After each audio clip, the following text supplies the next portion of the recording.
Hey y'all, this is number 3 for Let's Get PR. This one is opposing your opponent. We're going to talk about how to deal with what your opponent can do in match. We're going to talk about what you want to do before matches, in between games in a set, and autopiloting at the end. I want to quickly state, like I think I have at least the last video, stuff's tough. This is not stuff you watch and you're like, all right, I understand how to analyze my opponent. I know how to think about all of this. I know how to recall it in the middle of the match. I know how to change up my game plan if I want. I know how to start baiting them. It takes time, but all of these tips are going to guide you where you need to go and should give you pretty clear examples on how to do all of it. First, we're going to start off on analyzing your opponents before your match. If you want, you can check out your opponent before your round starts. Either that be you see their round before fighting you, if there is one, or VODs if you're like researching your pool for a big tournament. But don't get in over your head. But also don't be like, oh no, I'm fighting the number 1 seed. I've got no chance. You have to feel confidence before a match too. For me, remind myself that no matter who I'm playing against, if I hit them with banana, they're going to trip, and I know my combos. Like, I will hit the up throw into whatever the best combo is for that percent, or at least get them off stage and start to ledge trap them. There's something your character is going to be able to do, like Fox, you are going to be able to up air juggle someone. Falcon, you are going to be able to oppress someone with how fast your character is. There's something to think about for almost every character on the cast, what you do well, and that, like, I can do it. Like, they give me the opportunity, and I'm going to make them regret it.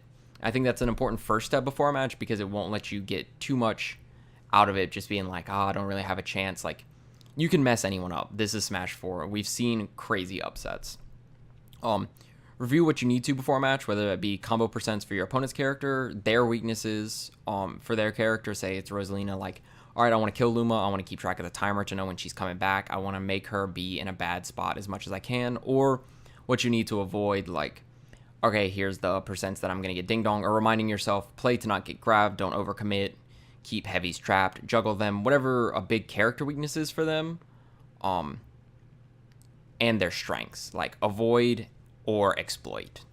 And remember, don't get inside your head too much. At the end of the day, like I think I said in the last video, everyone except for one person loses twice at a tournament. And that shouldn't be a deterrent from being like, you're so nervous about losing that you don't get to focus or have fun. And you obviously want to focus, but I think having fun is one of the most important things too. Next, we're going to talk about adaptation during the set. This is very difficult because there aren't many times where you're going to be able to just think about what your opponent's doing. You either have to be dancing in neutral with them or using like the Angel platform. You're going to have to be able to once you get to a certain level because you're going to want to be able to change your playstyle in the middle of the games, or at least what you're trying to go for, because we don't want you going like, okay, I'm Sheik, I'm going to fair, make sure like I get the combos when I fair, and then when I get them at late percents, only falling nair or soft back air so I can bouncing fish to kill them, sort of thing, or only go for needles, bouncing fish. We want you to be thinking and changing up your play, so it's almost as if like once you've made your change, they're playing a new opponent. What you want to be able to recall during matches, and these I have highlighted, are I believe the most important things to be able to remember. Other stuff, all the information you're given in a match from your opponent, how they're interacting with you, is important to know, but what you want to be able to think about, like in the spur of the moment, is how edge guarding is going for you. Are they keeping you trapped on ledge? Are you doing it to them? Are you stealing their jumps? Are you exploiting their weaknesses in the corner? Are you having too much trouble being in the corner, so you try to avoid that situation? How's neutral going? Are you winning more? Are they winning more?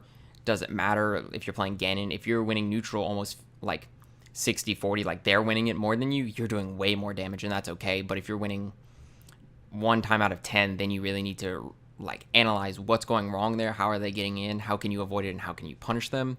And what defensive options are chosen most by each player, you and your opponent, because you want to understand what your most used defensive option is, because once it gets punished at least once, you have to know, especially when it's a hard read and it's not just they got lucky catching like a roll startup, you need to know that it's time to switch. And also recognizing what theirs is going to allow you to pressure them in a situation and force them to do what you want, which will be their defensive option.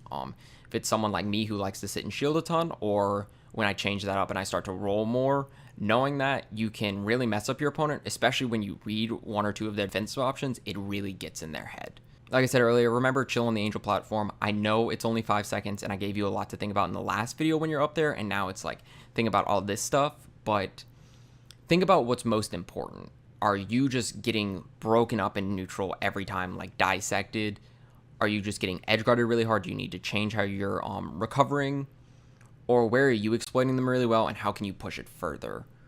Uh, there's a lot of options that you can think about, but there should only be a few that you need to at any specific time.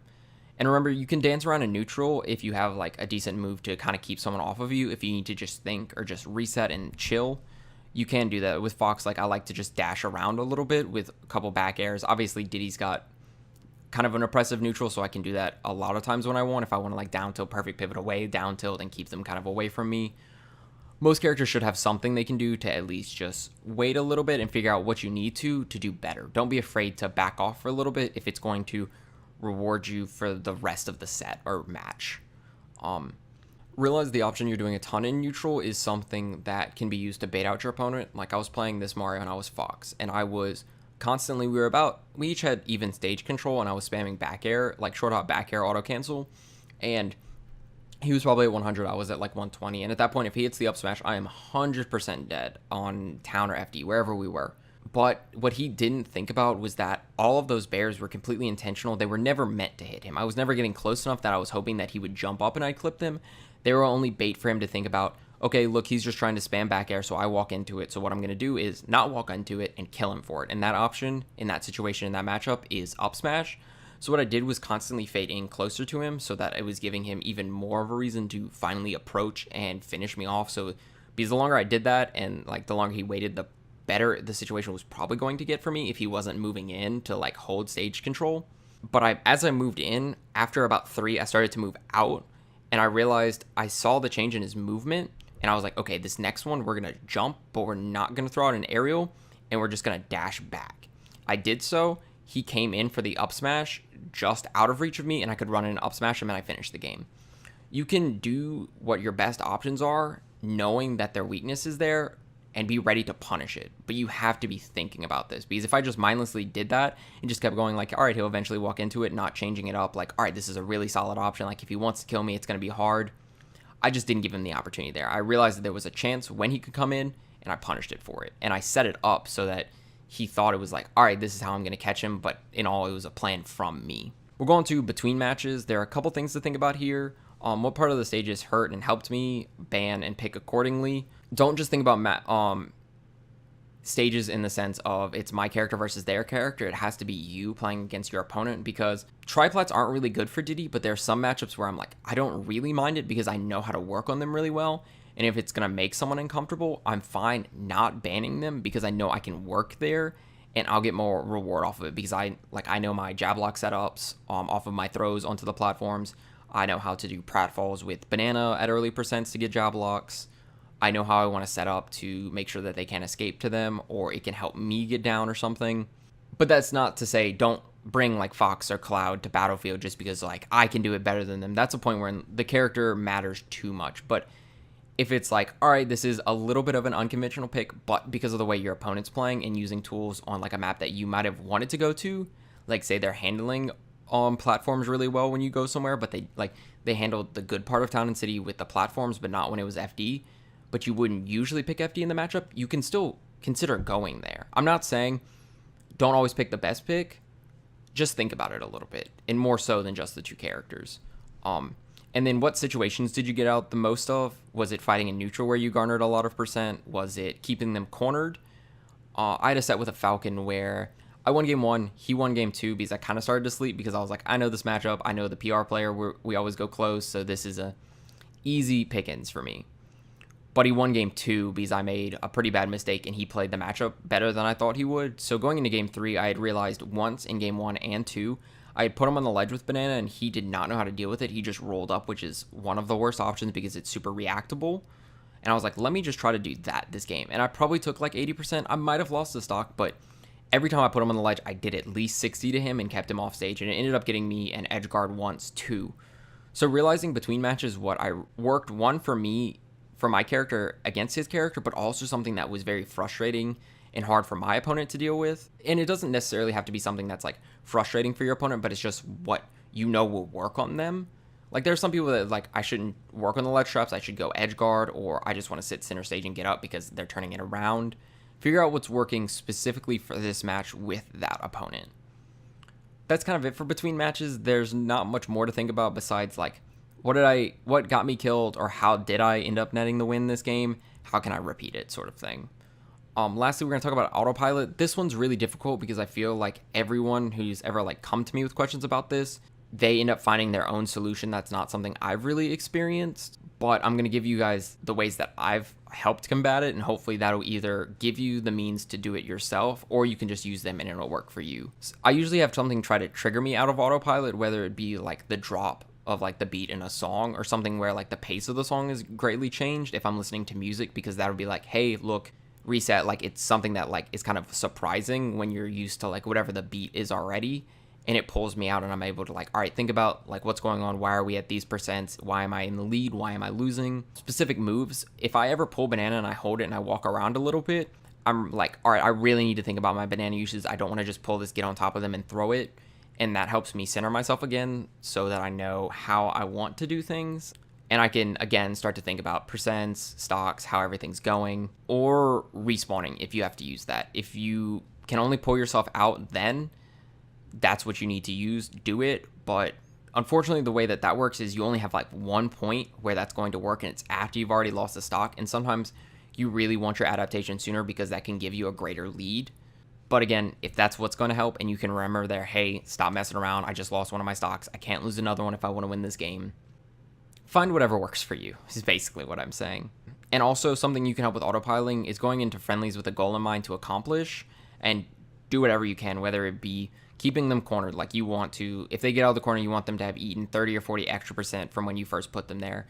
Maybe you want to work on a new kill setup, so you're trying to incorporate that into the kit, and you like not only going for that, but that's your primary kill option, or trying to play more bait and punish, trying to play smart aggression because maybe you're too aggressive of a player, and focus on that as your goal and not just winning the match. Because if you walk away, I don't know, say you play a good player in friendlies and you win 5 out of the 9, so you won the advantage. You're walking away like, man, I beat them in friendlies like more times than they beat me. This feels great. Don't get me wrong, I'm not trying to diminish from that, but if they realize some of their bad habits in those friendlies and it helps them in tournament and they go 4-2 and you go 1-2, they got more out of the friendlies than you did if you kind of just like autopiloted and or snuck away a couple wins that were last stock, last hit, or they weren't trying or something, or anything, whatever it is. Friendlies are a place to learn, and if you walk away having learned something, that is way more important than ever winning one friendly. 100%. Because friendlies, again, the winner of it doesn't matter. Like on rotations, kind of like it means you're going to play more, but if we're talking about learning from them and getting something substantial, it's the only thing, is what you learn from it. So being able to go in with one's thought in mind and making sure you're staying on top of it at all times, like you are working their percent up so that you can work on this new kill confirm. All right, you hit it once. If you do it again and you can kill them with it, that means you got 2 stocks. That means you finished the game. And you're just constantly thinking about how you're going to get to that point and execute it, or how you want your entire neutral to be played like this. So you're constantly reminding yourself when you're neutral, which is going to be happening often in this game.